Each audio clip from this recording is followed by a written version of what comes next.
ഇവിടെ താമസിക്കുന്ന ആളുകൾക്ക് നിയമപരമായ അവകാശമുണ്ട്. ആ നിയമപരമായ അവകാശം നിയമപരമായി ഉറപ്പുവരുത്താൻ സാധ്യമാകുന്ന എല്ലാ നടപടിയും സർക്കാർ സ്വീകരിക്കും. ഒരു ദിവസത്തെ കയ്യടിക്ക് വേണ്ടിയുള്ള പ്രഖ്യാപനമോ 5 മിനിറ്റിന്റെ ഇൻസ്റ്റാന്റ് പരിഹാരമല്ല ഞങ്ങളുടെ കയ്യിലുള്ളത്. സർക്കാർ എന്ന നിലയിൽ ശാശ്വതമായ പരിഹാരം ഉണ്ടാക്കാൻ കഴിയും. നിങ്ങൾക്ക് എല്ലാവർക്കും അറിയാവുന്നതാണ്, ഏത് മഴക്കാറ് വന്നാലും ആദ്യത്തെ ഉത്കണ്ഠ വരുന്ന ഒരു പ്രദേശമായിരുന്നു ചെല്ലാനം. ഞാനൊക്കെ വിദ്യാർത്ഥി ഇപ്പൊ ബെന്നി പറഞ്ഞല്ലോ, വിദ്യാർത്ഥി സംഘടനാ പ്രവർത്തകനൊക്കെ ആയിരുന്ന കാലം മുതൽ ചെല്ലാനത്ത് കടലാക്രമണം, അപ്പോൾ APയൊക്കെ പോകുമ്പോൾ, AP വർക്കി പാർട്ടി സെക്രട്ടറിയൊക്കെ സന്ദർശിക്കാൻ പോകുമ്പോൾ ഞാനും ആ കൂട്ടത്തിൽ പോകാറുണ്ട്. എല്ലാവരും സന്ദർശനം നടത്തും, എല്ലാവരും പ്രഖ്യാപനം നടത്തും, ഗവൺമെന്റുകൾ മാറിക്കൊണ്ടിരുന്നു. പക്ഷേ ചെല്ലാനംകാർ മഴക്കാറ് കാണുമ്പോൾ വീതിയിൽ തന്നെ തുടങ്ങും. ഈ ഗവൺമെന്റ് വന്നു. മുഖ്യമന്ത്രിയുടെ നിർദ്ദേശപ്രകാരം എന്റെ ചേംബറിൽ നടന്ന ആദ്യത്തെ യോഗം വ്യവസായ വകുപ്പില്ല, ചെല്ലാനത്തിന് വേണ്ടിയുള്ള യോഗമായിരുന്നു. ചെല്ലാനം MLA മാക്സി, റോഷി അഗസ്റ്റിൻ, സജി ചെറിയാൻ, ഞങ്ങൾ എല്ലാവരും യോഗം ചേർന്നു.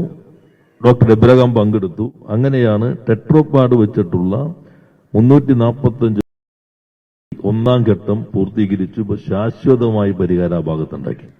ഇതാണ് സർക്കാരിന്റെ കാഴ്ചപ്പാട്. അടുത്ത ഘട്ടം കൂടി ബാക്കിയുണ്ട്. അതും മന്ത്രിതല യോഗത്തിൽ തീരുമാനമെടുത്തു. അതും യാഥാർത്ഥ്യമാകാൻ പോവുകയാണ്. അതേപോലെ തന്നെയാണ് ഈ പ്രശ്നത്തിൽ ഞങ്ങൾ സമീപനം സ്വീകരിച്ചത്.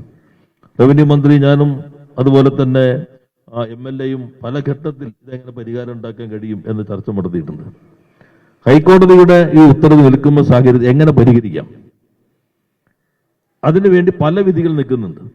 ഒരു വശത്ത് ട്രിബ്യൂണൽ കേസ്, പറവൂർ കോടതിയുടെ വിധി, പലതരത്തിലെ വ്യാഖ്യാനങ്ങൾ, ഹൈക്കോടതിയുടെ വ്യത്യസ്ത ബെഞ്ചുകളുടെ വ്യത്യസ്ത വ്യാഖ്യാനങ്ങൾ, അതെല്ലാം നിൽക്കുമ്പോൾ അതിന് മുകളിൽ ഒരു വിധി പ്രഖ്യാപിക്കാൻ ഗവൺമെന്റിന് അധികാരമില്ല. വഖഫ് നിയമം അനുസരിച്ച് വഖഫ് പ്രോപ്പർട്ടികൾ നഷ്ടപ്പെടുത്തുന്ന രൂപത്തിൽ വരുമ്പോഴാണ് ഗവൺമെന്റിന് ഇടപെടാന്ന് പറഞ്ഞാൽ നിർദ്ദേശിക്കാനുള്ള അധികാരമുള്ളത്. അപ്പൊ ആ സങ്കീർണതയെല്ലാം മനസ്സിലാക്കിക്കൊണ്ടാണ് ഞങ്ങൾ മുഖ്യമന്ത്രി, അതുപോലെ റവന്യൂ മന്ത്രി, ഞാൻ, അഡ്വക്കേറ്റ് ജനറൽ എല്ലാവരും കൂടി ഇരുന്ന് ചർച്ച ചെയ്തിട്ടാണ് ഒരു ജുഡീഷ്യൽ കമ്മീഷനെ നിയമിക്കുന്നതായിരിക്കും ഉചിതം. ആ ജുഡീഷ്യൽ കമ്മീഷൻ ഇതിന്റെ കാര്യങ്ങളെല്ലാം പരിശോധിച്ച് ഒരു റിപ്പോർട്ട് നൽകിക്കഴിഞ്ഞാൽ അത് നമുക്ക് കുറെ കൂടി ഒരു ആധികാരികത ലഭിക്കും. അങ്ങനെയാണ് ഹൈക്കോടതിയുടെ മുൻ ചീഫ് ജസ്റ്റിസായ ജസ്റ്റിസ് CN രാമചന്ദ്രൻ നായർ ഒരു ഏകാംഗ കമ്മീഷനായിട്ട് നിയോഗിച്ചു. നേരത്തെ ഇവിടെ അച്ഛൻ പറഞ്ഞ പോലെ ഞങ്ങൾ അതിനകത്ത് ടേംസ് ഓഫ് റെഫറൻസ് വളരെ കൃത്യമാണ്. ബോണോഫൈഡ് ഒക്യുപ്പൻസ് ആണ്, നിയമപരമായ അവകാശമുള്ളവർ. ഹൈക്കോടതി സിംഗിൾ ബെഞ്ച് ചോദിച്ചു, നിങ്ങൾ നിയമപരമായ അവകാശം എന്ന് സർക്കാർ ഉറപ്പിച്ചു കഴിഞ്ഞിട്ട് പിന്നെ കമ്മീഷനെ വയ്ക്കണേ? സർക്കാരിന്റെ കാഴ്ചപ്പാടതാണ്. ഇവിടെ പണം വാങ്ങി സ്ഥലം വാങ്ങിയവർ ബോണോഫൈഡ് ഒക്യുപ്പൻസ് ആണ്. എന്നാൽ ഈ വിധികളിലെല്ലാം നിൽക്കുന്നത് കൊണ്ട് അവർക്ക് നിയമപരമായ അവകാശം ഉറപ്പുവരുത്താനോ ഇതൊന്ന് പണയം എന്തെങ്കിലും ആവശ്യത്തിന് വായ്പ എടുക്കാൻ ഈടായി നൽകാനോ വിൽക്കാനോ ഒന്നും കഴിയാത്ത സാഹചര്യം വന്നിരിക്കുന്നു. അതുകൊണ്ട് ബോണോഫൈഡ് ഒക്യുപ്പൻസിന്റെ നിയമപരമായ അവകാശം സംരക്ഷിക്കാൻ എന്താണ് സർക്കാരിന് ചെയ്യാൻ പറ്റുന്നത്? ഇതാണ് കമ്മീഷനോട് ഞങ്ങൾ ടേംസ് ഓഫ് റെഫറൻസ് വെച്ചത്. ഞങ്ങള് മുഖ്യമന്ത്രിയുടെ യോഗം കഴിഞ്ഞിട്ട് മുഖ്യമന്ത്രി ഞങ്ങളെ ചുമതലപ്പെടുത്തി. റവന്യൂ മന്ത്രി, ഞാനും AGയും കൂടി ഇരുന്ന് ഓരോ വാചകം നോക്കിയിട്ടാണ് ടേംസ് ഓഫ് റെഫറൻസ് തയ്യാറാക്കിയത്. ആ യോഗത്തിൽ തന്നെ മുഖ്യമന്ത്രി വിളിച്ചു ചേർത്ത യോഗത്തിൽ സമരസമിതി എല്ലാവരും പങ്കെടുക്കുമ്പോൾ ഈ തീരുമാനം കഴിഞ്ഞപ്പോൾ ബഹുമാന MLA KN ഉണ്ണികൃഷ്ണൻ ഒരു കാര്യം പറഞ്ഞു. ഒരു തീരുമാനം, നിങ്ങളുടെ നിയമപരമായ അവകാശം സംരക്ഷിക്കാൻ സാധ്യമാകുന്നത് എന്ത് എന്ന് ആധികാരികമായി പരിശോധിക്കാൻ ഒരു കമ്മീഷൻ വച്ചിരിക്കുന്നു.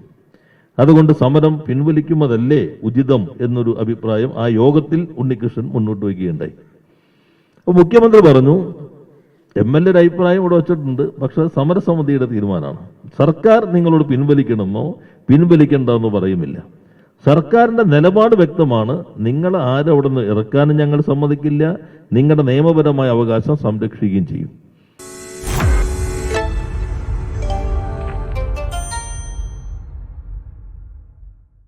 ലോകത്തെവിടെയായാലും ഏത് സമയത്തും 24 വാർത്തകളും ഓഗ്മെന്റഡ് റിയാലിറ്റി പാക്കേജുകളും എക്സ്പ്ലെയിനറുകളും വിശദമായി കാണാൻ ഞങ്ങളുടെ യൂട്യൂബ് ചാനൽ നിങ്ങൾക്ക് സബ്സ്ക്രൈബ് ചെയ്യാം.